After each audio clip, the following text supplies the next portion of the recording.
Hey, fellow Restopians, welcome back to Restopia. Hopefully a fairly short video today. I know I always say that, but someone's going to be ringing on the doorbell any minute now.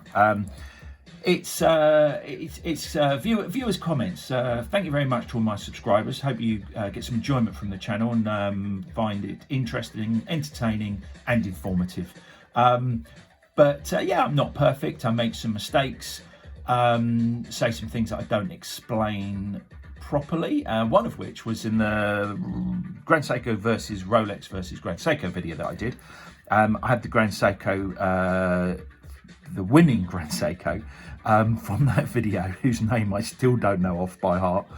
Probably the only watch that I couldn't describe without looking it up to somebody. I couldn't tell them which watch I was talking about. But I think that's more Grand Seiko's problem than mine. But I will, I think it's SGH 273, rings a bell. But in that video, and they were all high-end watches, they were big hitters. It was heavy hit after heavy hit after heavy hit. So all, was it, a couple of both about 5,000. The Grand Seiko and the Rolex were about £5,000. The other Grand Seiko was significantly, well, quite a bit cheaper, but still an expensive watch.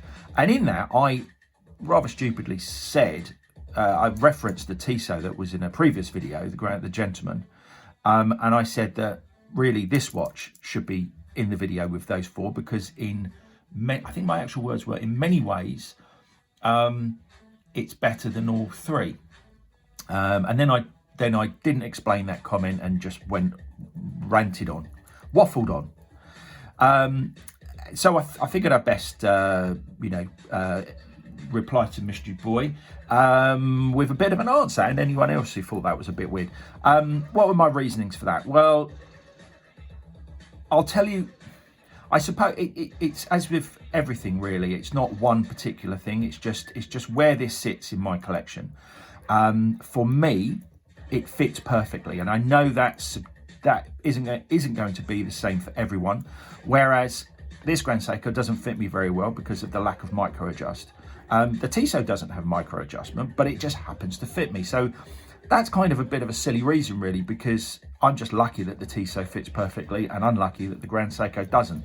So that's not really a reason, apart from it adds to the conclusion that's going to come up at the end of the minute. Second reason is size. I just love the size of this case diameter. They are all 21mm lug whips, which I really, really prefer for my size wrist. But this case diameter, and I still haven't got the old verniers out yet, the calipers out yet, so I can't tell you what the difference is. But you can clearly see it's bigger than the Grand Seiko. I actually took this along. I wore this when I bought this. And I still bought this, even though it's not perfect size, but it is a lovely watch. I do really like it. So the case diameter of this is better for me than all three that were in that video. And then of course you have the price. This is significant. This is a tenth of the cost of this. So those three things considered, and that I know they're kind of subjective.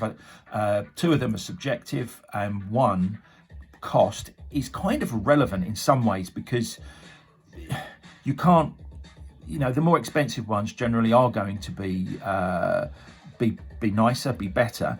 So kind of in itself, this it's a silly comment to say that the Tissot is in any way better than the Grand Seiko, but you are going to take the cost into account, and that is going to put a smile on your face. It's a bit like when you go to a vending machine and you get 2 chocolate bars for the price of one. That value just makes you happy. It doesn't make the chocolate bars any nicer. In fact, it makes them worse, because if you eat both of them, you probably feel sick. But I'm going off on a tangent now. But yeah, so those three things add up to the talking of mistakes. I've got the Sestrian here, and that leads on to the other viewer's comment. London Ron has informed me that yeah, Watch Nation, I did know that but couldn't think of it at the time, and apparently Sestrian is the term for someone who lives in Chester. So yeah, that's great. I don't know I think I'd rather it said Chester on it, to be honest. Cestrian. I don't know. Cestrian sounds more watch-like. I don't know if that makes it any better for me. But yeah, it's what it is. Yeah, thanks for that, London Ron. I shall more research is needed for future videos, but this is all part of the 2023 channel improvement. Maybe we've got music today, maybe some research, some vernier calipers, and what else? And some editing will go down well. We'll tackle them one by one. You've got music today, so don't shoot me down. But yeah, I commented in the Cestrian video that the fit wasn't great on this. After actually wearing it a bit over the last couple of days, because I had only just sized it prior to that video, as I think I said, it is actually not too bad. It is a little bit big, but it's definitely wearable. So yeah, I was kind of wrong about that. I thought it was going to be unwearable, or I thought it was going to be annoying, but it's not, you know. If it was the only watch I ever wore, I guess I would kind of want it to fit better.